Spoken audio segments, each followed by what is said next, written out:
Ramalan Jayabaya, Jawa akan tenggelam.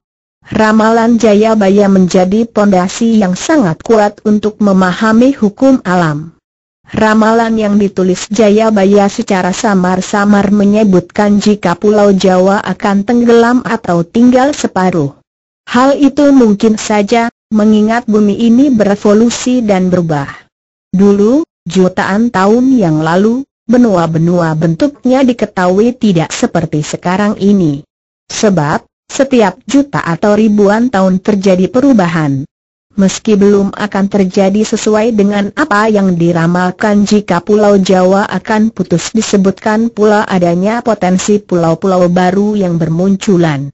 Yang lebih penting memahami perubahan-perubahan alam itu sendiri hanya ritmenya, semua pasti ada tanda-tanda. Sekarang mungkin akan mendekati seperti itu. Tanda-tandanya mulai kelihatan dari perubahan cuaca yang ekstrem.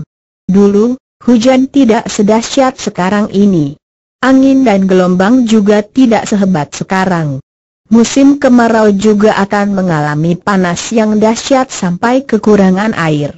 Mungkin tahun depan akan muncul kekeringan yang sangat luar biasa. Namun demikian, perubahan yang luar biasa tidak akan terjadi sekarang, mungkin beberapa puluh tahun ke depan. Kejadian sekarang setidaknya pengulangan beberapa windu yang lalu. Misalnya banjir besar.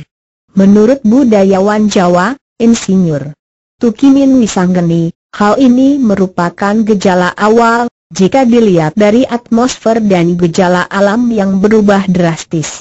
Contohnya daerah Ngawi tidak pernah mengalami banjir yang dahsyat.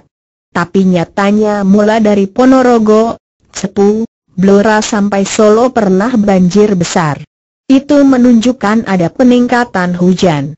Ada air yang diangkat ke atas lebih besar, mungkin oleh panas global. Itu juga selaras dengan perubahan frekuensi alam, ujarnya. Perubahan juga terjadi pada genetika manusia. Misalnya kecerdasan akan berubah lebih hebat. Anak-anak yang lahir tahun ini akan berbeda dengan anak yang lahir 10-20 tahun yang lalu. Itu menunjukkan banyak hal yang akan berubah lebih hebat. Kejadian-kejadian perubahan alam itu oleh manusia dianggap bencana, tapi untuk alam bukan bencana, tapi akan ada perubahan kondisi dan sistem.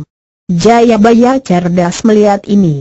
Dia meneliti setelah sekian tahun apa saja yang terjadi dan itu telah menjadi siklus yang alami. Bahasanya dibuat universal, supaya orang lain bisa menangkap dan menafsirkannya.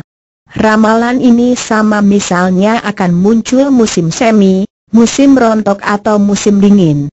Itu bukan ramalan lagi, tapi perubahannya per tahun. Tentu saja ramalan Jayabaya bisa terjadi dalam kurun waktu seperti 10 tahun, ratusan tahun, atau ribuan tahun. Secara makro ramalan Jayabaya menurut saya ada suatu ritme siklus yang setiap tahun ada kejadian secara makro sama. Apakah itu kejadian alam, sikap perilaku hampir ada amplitudo yang selalu sama. Dari kecerdasan Jayabaya, seolah ramalan dia itu menunjukkan ada kejadian yang sama dalam kurun waktu tertentu, katanya. Kejadian itu dikatakannya dari yang paling detil sampai ekstrem, misalkan per 4 tahun, per 20 tahun, hingga per 100 sekian tahun. Ramalan-ramalan Jayabaya semacam itu banyak yang mendekati kebenaran karena dia termasuk orang yang mendapat pencerahan. Dia dapat disamakan dengan orang yang menemukan gravitasi, listrik atau mesin diesel. Bisa disebut sejajar dengan Archimedes atau Isaac Newton. Mereka adalah orang-orang pilihan Tuhan. Misalnya penemu listrik, dulu sekolahnya tidak ada dalam artian tidak belajar tapi dapat menemukan listrik yang dapat menghidupi miliaran orang sedunia sampai sekarang.